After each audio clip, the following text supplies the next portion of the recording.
Welcome to 247 Real Talk. This is your host, Julian Perry. It's a pleasure to be here with you once again for another week.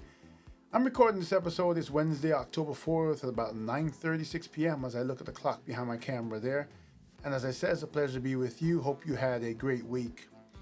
I want to start off by saying thank you to so many people who reached out to me based on the content of my previous episode and asked me to continue the push towards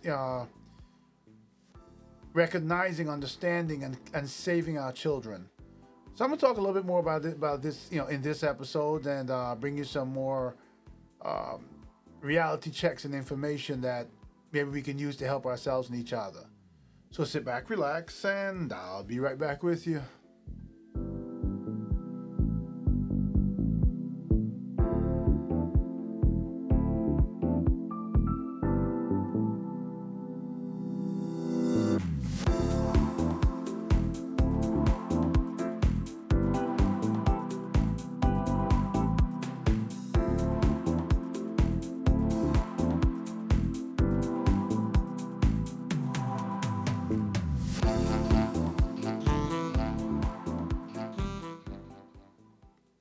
So welcome back to 247 Real Talk Podcast. Again, it's a pleasure to be here with you for another episode, another week. And this week, I want to tell you, like I said, many people reached out to me, a lot of positive comments about the previous episode and what we need to do for our children. And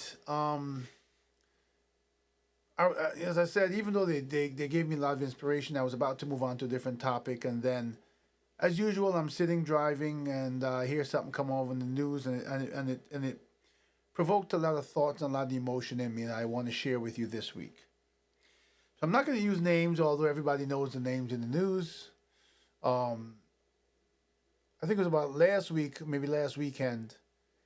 There were families in a park in New York State, upstate New York, enjoying a beautiful weather, beautiful day in the park with their kids. And apparently there's some riding path that goes around where the families are, the kids are riding around. At some point, the kids are out of view of the families, and then they come back around. And when the families were getting ready to leave, the kids were riding, and one young girl told her parents she wanted to take one more lap around.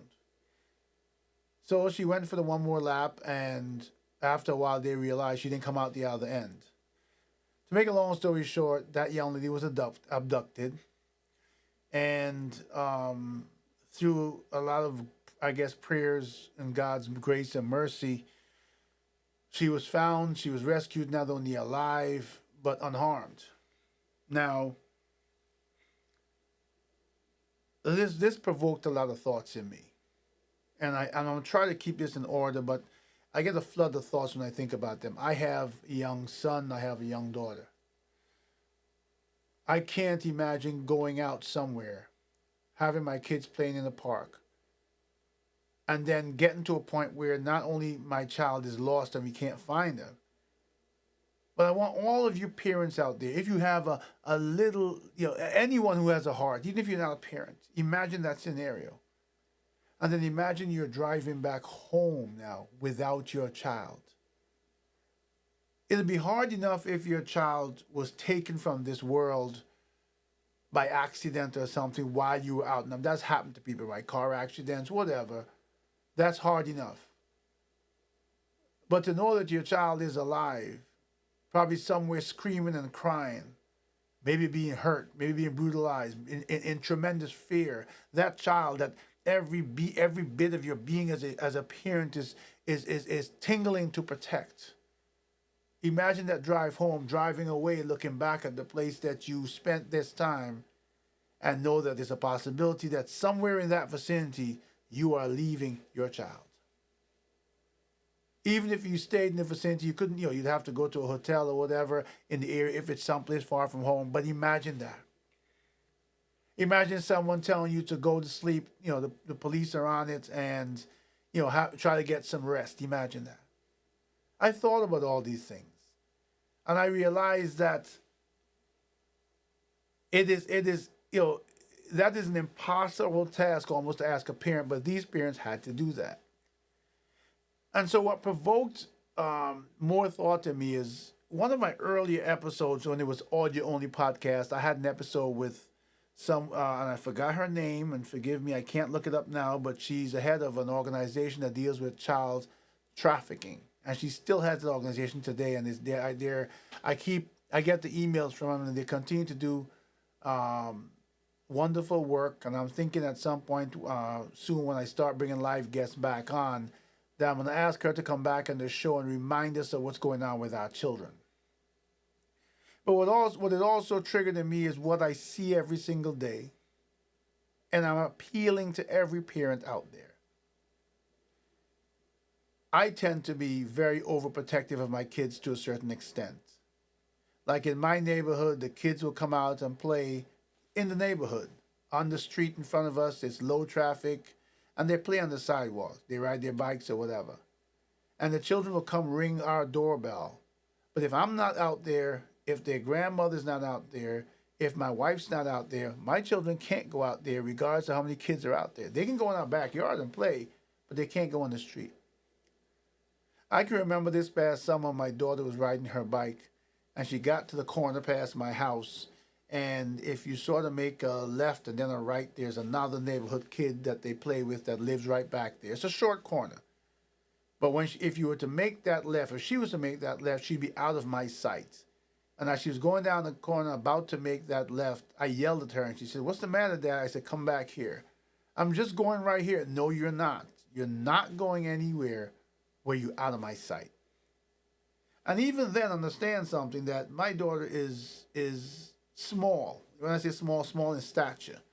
So even that distance at the corner, which would probably have been 60 to 80 feet, I guess, away from me, if someone pulled up in a van or car and snatched her, I couldn't get there fast enough to stop that van or car from getting away.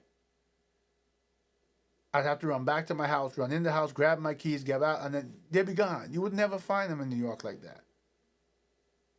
So I'm appealing to parents to understand that when we bring kids into this world, they're vulnerable. I'm appealing to parents to understand that even if you live in what you think is the safest neighborhood, things can happen. Anybody remember John Benet Ramsey? I don't even think, if I remember correctly, that case was ever solved. And whatever happened, your child can't disappear. You have to do your all to keep your eyes on that child, because we have evil people around us. Now, what I want to get to more, so in the meat of what I want to say in this, again, this short episode, and then not to digress, but you'll notice that I'm slowly bringing the time limits back on the episodes, so I can, I'll give you a lot of content, but not such long a listen. I'm sure many of you have walked down our streets in New York, in one of the boroughs, if you live there, wherever you are, in the malls. Tell me how many of you have seen these scenarios. 1, a parent with children, child or children, pushing a stroller, child is walking, parents on the phone, child is walking behind the parent. Parent is so focused on the phone that you as a bystander recognize that there's a distance that's increasing between this child and this parent. In many cases, the parent will recognize, just probably out of instinct after a while, to look around for this child. And then they yell at the child as if it's the child's fault that they're falling behind. First of all, we need to recognize our role as parents, and we need to bring it down several notches. Children will be children. What our children are doing today in terms of being young and distracted is nothing different than we did when we were kids. And understand that the child will turn around and see colors and see lights and see toys and get completely disconnected from the rest of the environment. That's what being a child is. So when this happens, it is up to us as adults to say, where is our child? Where are our children? We recognize that we're in a place where someone, in a split second, a child can disappear. Some of them will voluntarily, even though we try to teach them, will voluntarily be lured, as we know, by candy, by promises, by fun, by a toy, by a smiling face. And just out of sight of you, you turn around and that child is gone. Then we see parents in the news crying, "Bring back my child." But when we have them in our grasp, when we have them where we can embrace them and keep them safe, many parents treat them more as a burden, as a weight, as an extra, than as the primary focus of their lives. Remember, even us as adults now, we didn't ask to come into this world. Our parents brought us here. And we are lucky enough that even though we lived in a world that was still bad, it's getting worse each and every day, and it's nothing like it is today. When my kids go to the school bus, I fear I have to, well, my wife will go out on the street and basically stand feet away from them for making sure that if anything happens, we can sprint to them fast as possible without something, before anything can happen. We're always vigilant. They feel restricted by us sometimes. Like they look out the window. Look, my friends are outside. Why can't we go play? Because we're not out there. Well, look, this friend is out there, and their father and mother's out there. I appreciate what their father and mother are doing for them, but that's their kid. I can't depend on another parent to have the same reaction time and the same vigilance on my kid. I'm not even sure they have it on their own. So it is very important that we pay attention. I remember a story maybe a couple of years ago, and this happened in, I think, Queens in New York, I think in Hillside Avenue somewhere, where a woman was walking with her son, her bigger son, her smaller son, and someone pulled up in a car, jumped out the driver's seat, ran around, grabbed a little child, and threw them in the back seat of the car.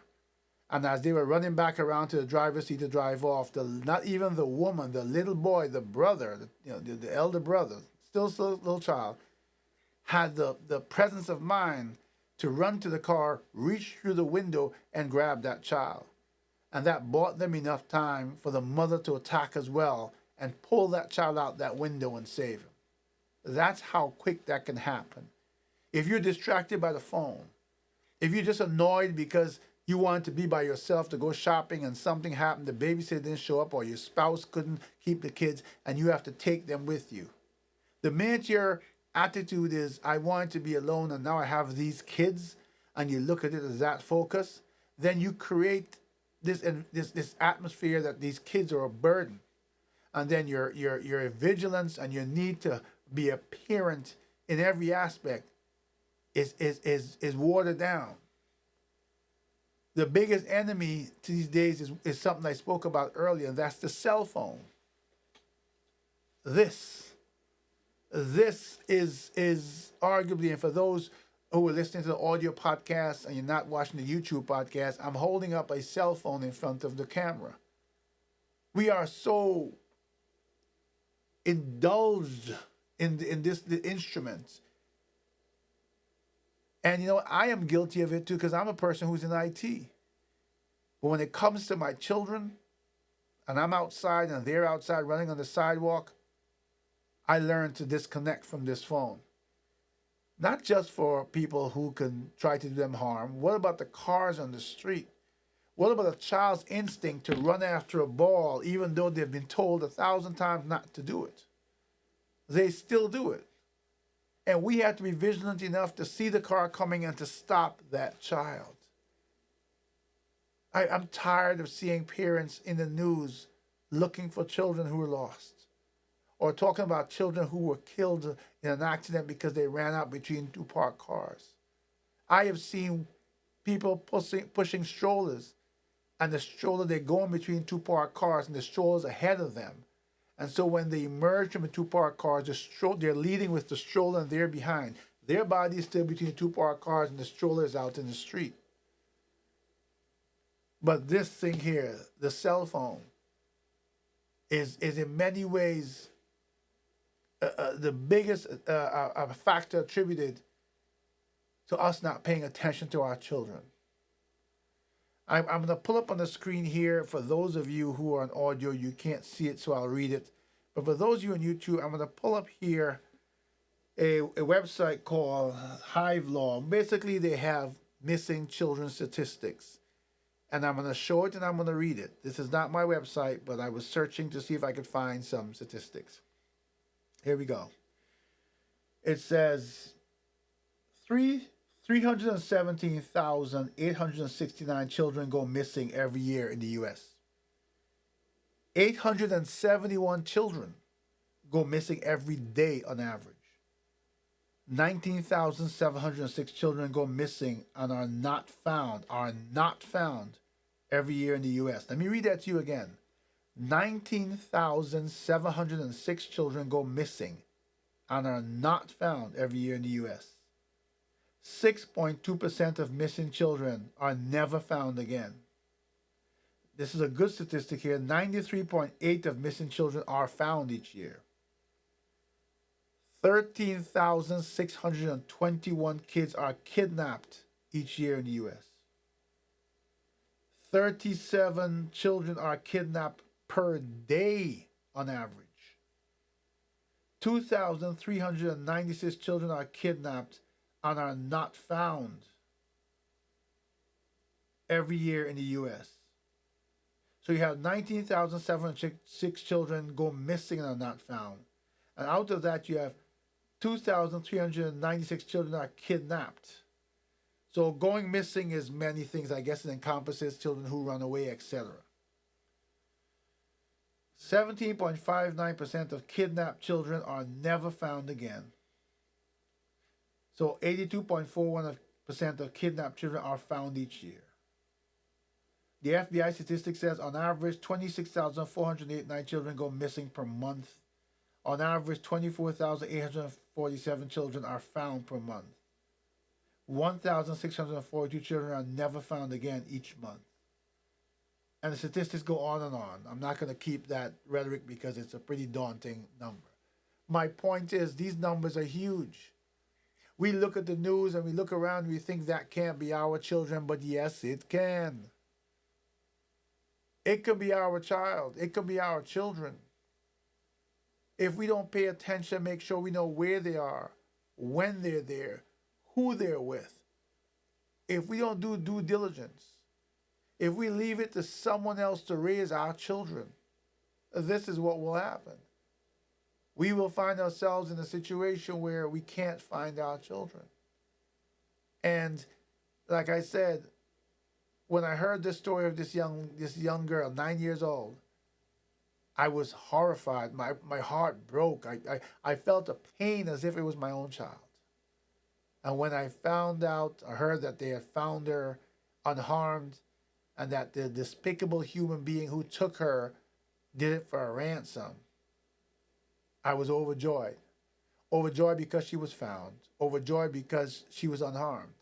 She happened to be one of those in a situation where he wanted a ransom.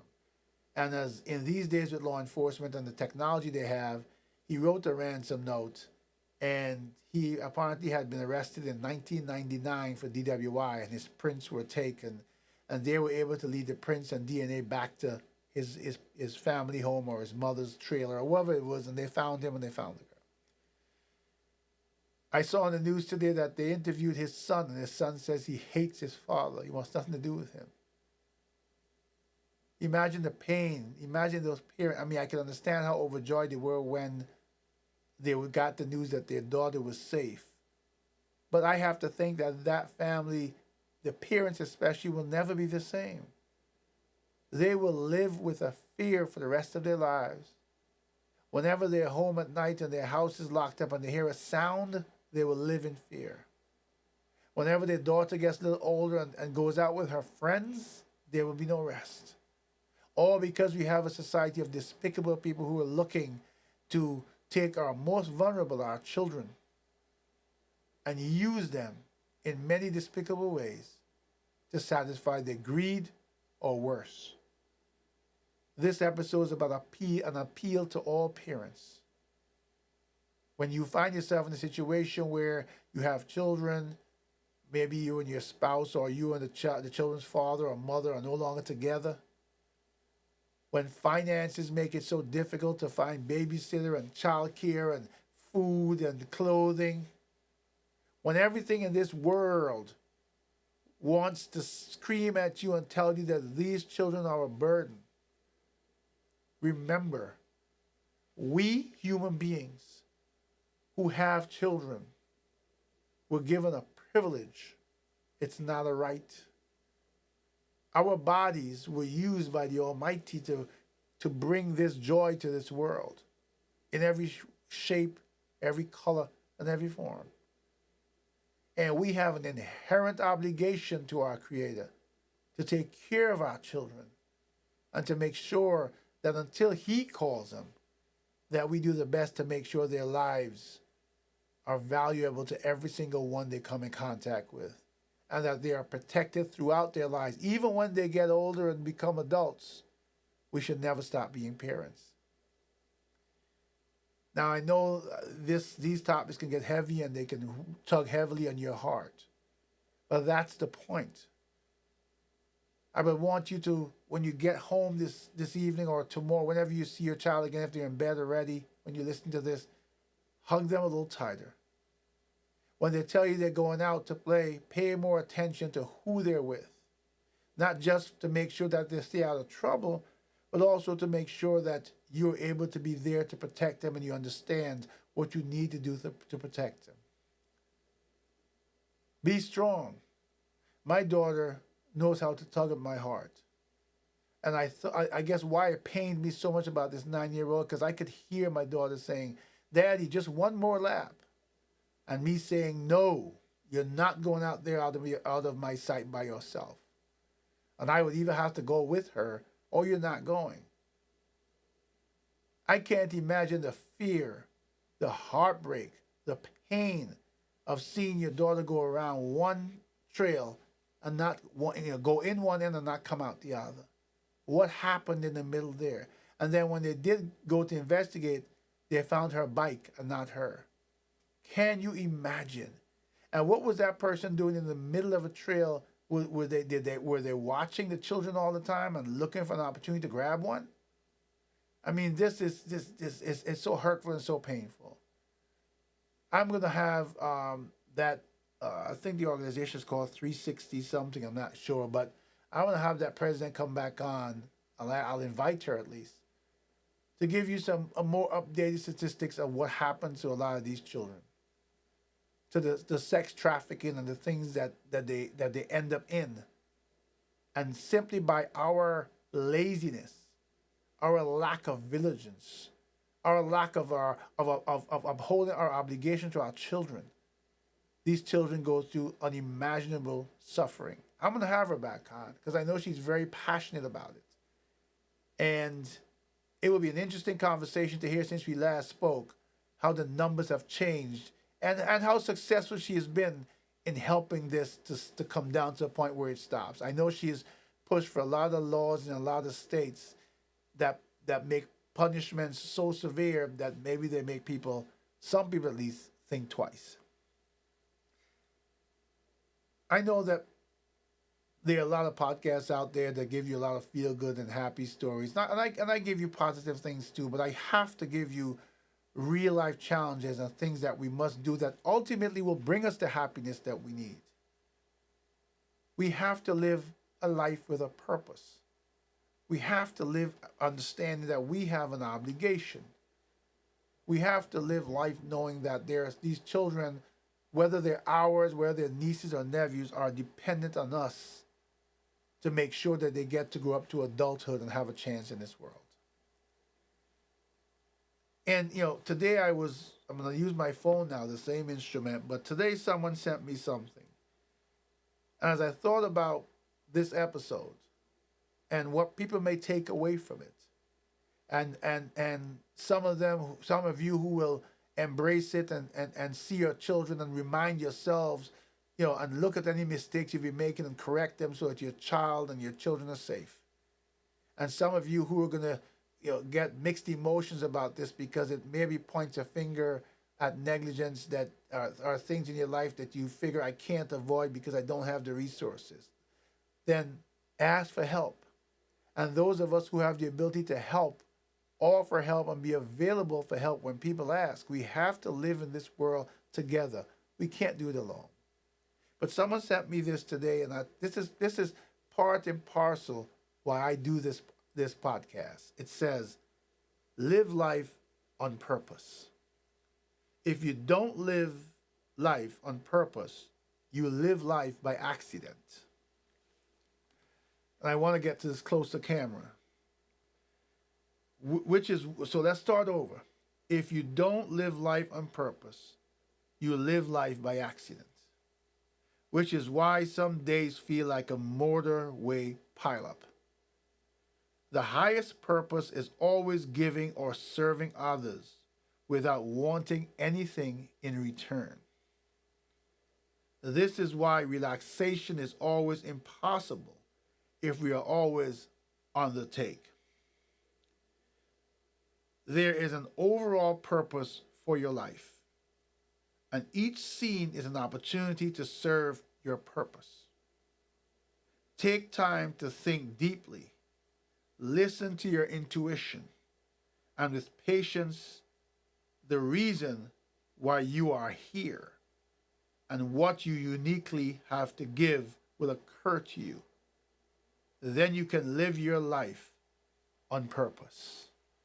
Those are powerful words to live by if for one, any part of you understands that we are not put here to live alone, and we have an obligation to uplift each other, to help each other, and to do all we can to make life better for ourselves and for the generations to come.